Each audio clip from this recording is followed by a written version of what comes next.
Hi guys, and thank you so much for joining me. So today I am sitting here barefaced because we are going to be trying out LOREAL makeup. This is a makeup line that has been on my bucket list. I've been really wanting to try it. I have a foundation, a bronzer, a blush, and a highlighter. I'm going to apply half of my face with a brush and half of my face with a sponge. We're going to see how it applies, how it wears. I'm going to do a couple check-ins, and then I'm going to give you my final thoughts. If you are new here, welcome. I'm Michelle. I love makeup, skincare, and lifestyle. I post videos every Friday morning at 8 a.m. Eastern Standard Time. I hope that you will stick around and subscribe. And if you enjoyed this video, please be sure to give it a thumbs up.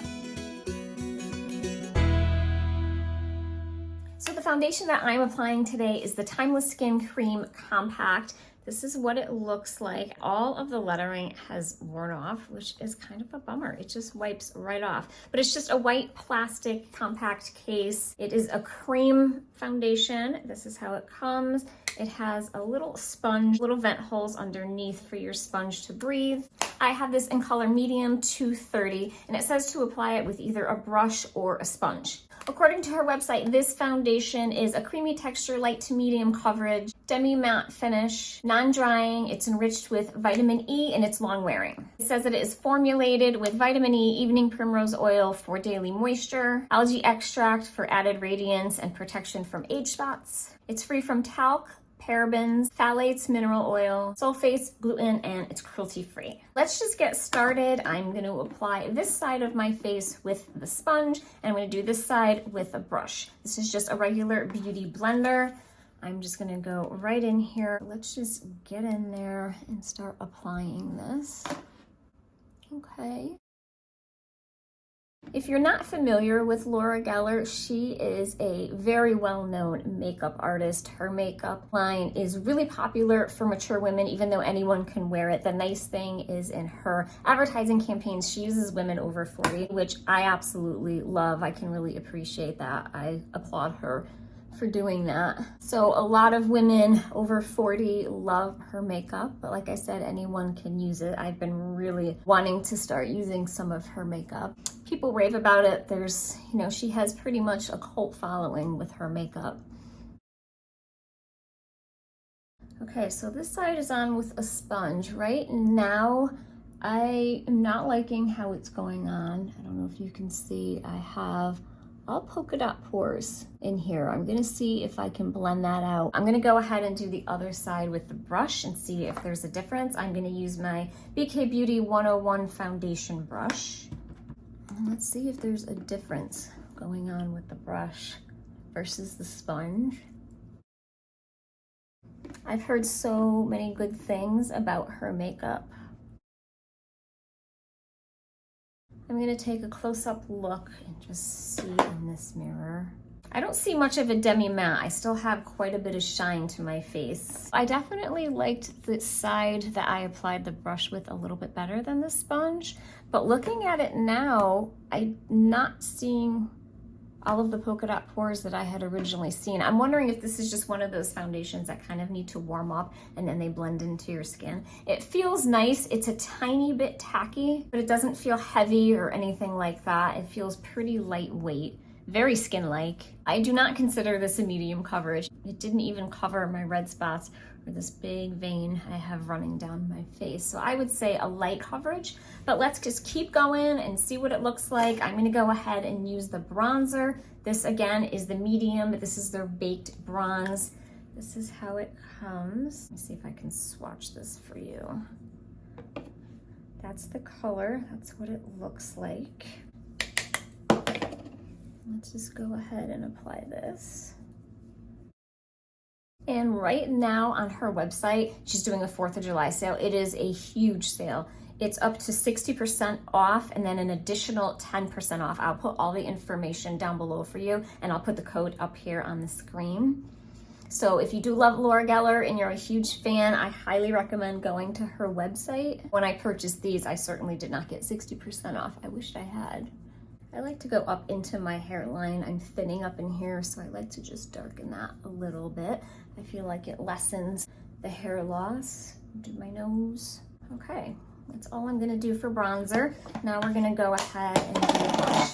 For blush, I have, this is again the Baked and Blush in Brighten. This is Starfish Island. This says it is a natural finish. So that is the color that I have. I'll go ahead and swatch that for you. So we have the bronzer and the blush. I'm gonna use my Sephora Pro Blush 99. Let's go ahead. Ooh. It's definitely pigmented for sure. I noticed that with the bronzer too. Wow, these are pigmented. I'm gonna have to blend this out. This is just an Eco Tools powder. I'm just gonna go ahead and blend that out.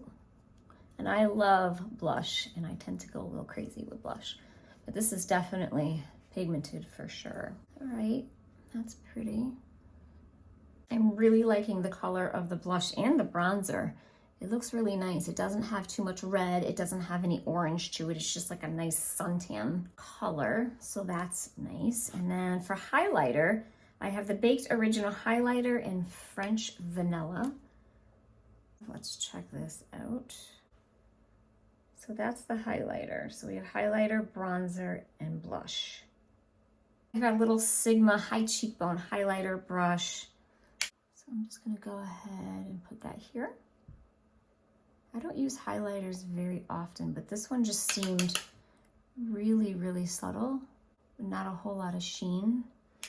But I'm gonna check to see if it's accentuating my pores in this area, because I do tend to have some larger pores up in this area. All right, I'm gonna get my mirror and see what this looks like.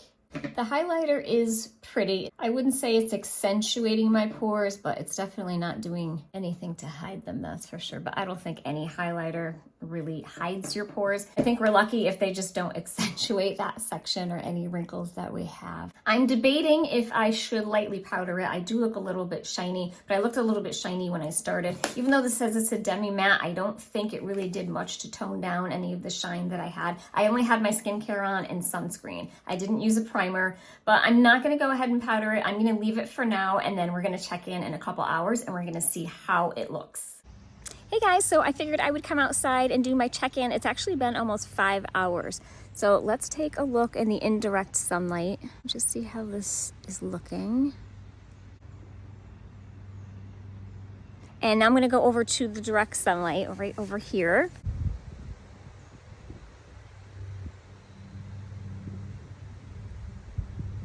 Okay, so I'm gonna go inside. We're gonna take a look in the studio light so I can get a better look at it, and let's see what is really going on. Okay guys, so we're inside. I'm gonna take my little mirror here, my magnifying mirror, so I can get a closer look. I'll show you guys first what it is looking like. This was the brush side, and this was the sponge side. I am not liking this foundation right now. I don't know if you can see. It has gathered in the side of my nose. I really never have that happen. And below this eye, it has settled into all of my eye wrinkles, which is awful. I don't ever really have that happen either. Oddly enough, it hasn't settled around my mouth, which normally, if the foundation is gonna settle, I have a lot of mouth wrinkles. That's where it would settle. So it's being really weird, and on top of that, I feel like I am ridiculously shiny. My blush is really worn off on this side. This was the brush side that I liked originally, but the blush is definitely a little more in place on the side with the sponge. So it's settling into creases that I normally don't have an issue with, and it's not in the creases that I do have issues with. So I don't know what is going on with this. I am not liking it, guys, so far, but I'm not gonna touch it. I'm just gonna leave it be, and I will check in with you guys in another 4 hours. So it has been another 4 hours, so I think we're about 9 hours total, and I think this is a mess. My face is so oily. Let's take a look. It's pretty much worn off everywhere. Not even the blush that was kind of hanging on is still there. I'm really, really shiny, and I normally have a little bit of shine considering, you know, I'm a combination skin with an oily T-zone, but this is really super shiny. It's just worn off everywhere. It's still sitting in the wrinkles in my eye. It's still settling a little bit around my nose. I'm just super disappointed with this foundation. I really had high expectations for it. I'm not gonna give up on Laura Geller. I definitely want to try some of her other foundations, her powder foundations. I just really thought with a cream foundation for mature skin that this was gonna wear much better than it did. It claims to be light to medium coverage. I'm lucky if I even got light coverage from it. It barely did anything. I don't know, I am not happy with this at all. If you guys are fans of Laura Geller and you have favorite products that you're loving and using, I would love to hear from you because I don't want to give up on this. I want to try some more products. I do, however, really like the blush. I'm wondering if this just didn't wear well because of this. So I'm going to keep trying this with different foundations. Also, the bronzer I really like. I loved the color on these. I like the finish. It was just really nice and soft, and it gave you kind of like a subtle glow. I don't want to say shimmer, but it just was a healthy glow. It just did not work on top of this at all. I think if you're going to spend the money on any type of cream or balm foundation, if you want drugstore, I highly recommend the L'Oreal Age Perfect. This one was phenomenal. I have a dedicated video to this where I compared this to the CoverGirl. I'll link that down below for you if you were interested in seeing that. Or if you really like high-end, the CHANTECAILLE Future Skin is an amazing foundation as well. This has a really nice kind of watery texture and a beautiful finish. And I did not get greasy the way I am right now with either one of these. So drugstore, Age Perfect. If you're looking for high-end, try the CHANTECAILLE. So that is it for today's video. I am not going to wear this foundation ever again. I do not like it at all, but I do want to hear from you guys what you're enjoying from her so I can give it a try. I'm not giving up. So that is it for today's video. I really hope that you enjoyed it and found it helpful. I hope you have a wonderful, safe holiday weekend. Happy 4th of July, and I will see you in my next video.